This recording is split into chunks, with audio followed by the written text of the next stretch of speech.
Welcome to Kitty's home. বিড়ালদেরকে কেন vaccine দিলাম, কোন ভ্যাকসিন দিলাম, কতদিন পর পর দিতে হয়, এর খরচ কেমন, সব কিছু জানতে সম্পূর্ণ ভিডিওটি না টেনে দেখতে থাকুন। টাইসনের 8 মাস হয়ে গেছে, এখনও ওকে ভ্যাকসিনেশন করানো হয়নি, তাই ওকে ভ্যাকসিন দিলাম। এই যে প্রথমে টাইসনকে দিয়ে শুরু করলাম।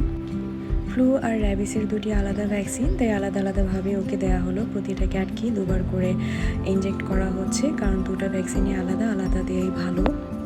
টাইসনের যেহেতু 8 মাস বয়স, 1 বছর হয়নি, তাই ওকে আগামী মাসে ঠিক একই ডেটে ওকে বুস্টার ডোজ দেওয়াবো। 2-1 দিন আগে পরে হলেও সমস্যা নেই, এটা আপনাদেরকে বলে রাখলাম। আর যেহেতু 1 বছরের কম, সবাইকে ভ্যাকসিনেশন নেওয়ার পরে পরবর্তী ঠিক 1 মাস পরে বুস্টার ডোজ নিতে হবে। এবং যেগুলো 1 ইয়ার প্লাস ক্যাটস, তাদেরকে বুস্টার ডোজ নেওয়ার কোনো প্রয়োজন নেই।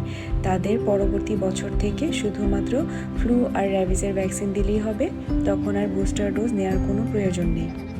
এভিআরসিপি ভ্যাকসিনটি বিড়ালের ফ্লু, বিড়ালের ক্যালিসিভাইরাস, প্যানলিউকোপেনিয়া আর হার্পিস নামক কঠিন ভাইরাস থেকে সুরক্ষার জন্য দেওয়া হয়ে থাকে। এভিআরসিপি এই ভ্যাকসিনটাকে সাধারণত ফ্লু ভ্যাকসিন বলা হয়ে থাকে। আর র্যাবিস ভ্যাকসিনটি দেওয়া হয় ভয়াবহ জলাতঙ্ক প্রতিরোধের জন্য। এই তো আমাদের গুড্ডু জেন্টেলম্যান নিজে থেকে চলে আসছে, ভ্যাকসিনেশন করাবে। সে নিজেকে একদম জেন্টেল পোলাইট ওয়েতে সে বসেছিল, খুবই কোঅপারেটিভ। ওকে যখন ইনজেক্ট করা হয়, ইনজেকশন পুশ করা হয়, একদমই সে চিৎকার, কোনো সাউন্ড কিছুই করেনি। মাশাল্লাহ, আমার বিড়ালগুলো খুব একটা অ্যাগ্রেসিভ না, তবে এই ক্ষেত্রে ওরা একটু ব্যথা পায়, যেহেতু ওরা একটু কষ্ট পায়, তখন একটু চিৎকার মিউ মিউ করে, এটা খুবই স্বাভাবিক। তো এই তো গুড্ডুর ভ্যাকসিনেশন কমপ্লিট হয়ে গেল প্রথমটা দেওয়ার পর। এখন দ্বিতীয়টাও দেওয়া হচ্ছে, একটা ফ্লু ভ্যাকসিন আর একটা র্যাবিসের ভ্যাকসিন।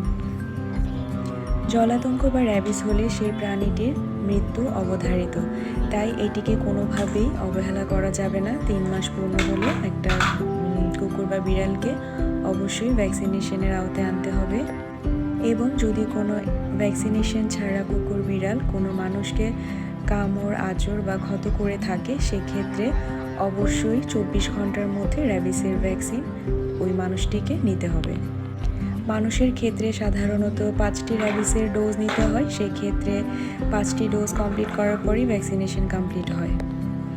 আর র্যাবিসের এই ভ্যাকসিনটা কুকুর বা বিড়ালের সাথে মানুষেরটা সম্পূর্ণ আলাদা। অনেকে এটা কনফিউশনে থাকে যে একই ভ্যাকসিন হয়তো ওদেরকেও দেওয়া হয়, মানুষকে দেওয়া হয়, এরকম কিছু না। পোল্ট্রোকে দেওয়া হচ্ছে ভ্যাকসিন। পোল্ট্রো একটু ঘাবড়ে গেছে, ও একটু ভয় পাচ্ছে, আর ও যেহেতু খুব আদুরে, ও আসলে আমার দিকেই তাকাচ্ছিল। তা আমি ছোট ছোট ক্লিপ নিচ্ছিলাম ভিডিও করার জন্য, আর হেল্পও করছিলাম। তোমার হাজব্যান্ড ওকে একটু হেল্প করছে। পোল্ট্রোকে আমরা অনেক ভালোবাসি। পোল্ট্রোকে যেহেতু কুট্টু মারতে মারতে একদম লোম ফেলে দিয়েছে, ও একদম শুকিয়ে গেছে, এই জন্য ওর এই অবস্থা। আর এই তো টাইসন এসে ওকে সান্ত্বনা দিচ্ছে যে আমি দিয়েছি, আমার তেমন ব্যথা লাগেনি, তুমি দিয়ে দাও। ওরা কথা বলছে, ওরা ওদেরকে সান্ত্বনা দিচ্ছে। ওদেরও বিশেষ ধরনের ল্যাঙ্গুয়েজ থাকে, যেটা শুধু ওরাই বুঝে।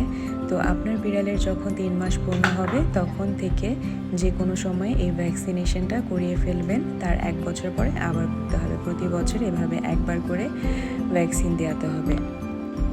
এবার বলি ভ্যাকসিনগুলোর খরচ কেমন। যেহেতু ফ্লু আর র্যাবিস একই দিনে একসাথে দেওয়া হয়, তাই এর খরচ একসাথে 1000 টাকা থেকে স্টার্ট করে 1500 টাকার মধ্যেই হয়ে থাকে।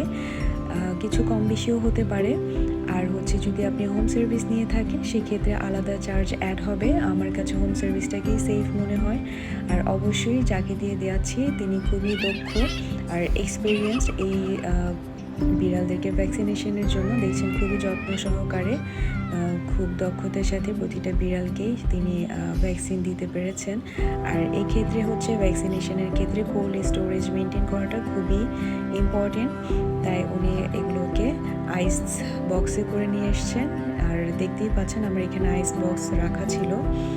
তো বিড়ালগুলো যেহেতু একটু স্ট্রেস এর মধ্যে দিয়ে গেল, ওদেরকে আমার হাজব্যান্ড একটু ট্রিট দিয়ে রিল্যাক্স করছিল। আর এই যে আমাদের গুচি, এত কিউট, তুলার একটা বল গায়ের সাথে লেগে থাকে, মানে ওকে আমি কোলে রাখতে বেশি পছন্দ করি, একদম মিশে থাকে, অনেক বেশি কিউট। ও মাশাল্লাহ আমার খুবই পছন্দের একটা বিড়াল। আর ওর যেহেতু মাত্র 4 মাস শেষ হলো, ওকে আগামী মাসে বুস্টার কমপ্লিট করতে হবে। 1 বছরের ঊর্ধ্বে বিড়ালগুলোর ক্ষেত্রে বুস্টার আর দিব না। ওদেরকে আবার 1 বছর পরে সেম ওয়েতে ভ্যাকসিনেশন করানো হবে। আমার হাতের এই ভ্যাকসিনটা হচ্ছে ফ্লুর ভ্যাকসিন, এটা হচ্ছে মেড ইন ইউএসএ, আর এই দুটো হচ্ছে র্যাবিসের ভ্যাকসিন। তো অবশ্যই আপনারা ডেট চেক করে আর অথেন্টিক কিনা জেনে শুনে তারপরে হচ্ছে আপনার প্রিয় পোষা প্রাণীটিকে ভ্যাকসিনেশন করাবেন। ওদের স্বাস্থ্য সুরক্ষায় কোনো রকম কম্প্রোমাইজ হবেই না। ওদের মধ্যে যে আমাদের জান আটকে থাকে এটা শুধু যারা প্রাণী পোষে তারাই জানবে, অন্য কেউ এটা বুঝবে না। ভ্যাকসিন দিলে ওদের একটু জ্বর আসতে পারে, ওদের খাওয়া দাওয়া একটু অরুচি আসতে পারে, এটা খুবই স্বাভাবিক। কিন্তু আমার বিড়ালদের এই ধরনের কিছুই হয়নি মাশাআল্লাহ। ওরা যেহেতু ওদের ইমিউনিটি সিস্টেমটা একটু স্ট্রং, ওরা আলহামদুলিল্লাহ পারফেক্ট প্লেফুল আছে। এই তো ওদের ভ্যাকসিনেশনের কার্ডগুলি, এগুলো আমি স্টোর করে রেখে দিব। পরবর্তী ওদেরকে ভ্যাকসিনেশন করার জন্য এই কার্ডগুলো অবশ্যই সংরক্ষণ করতে হবে। আর এখানে ডিটেলস লেখা হয়নি, আমি লিখে ফেলবো।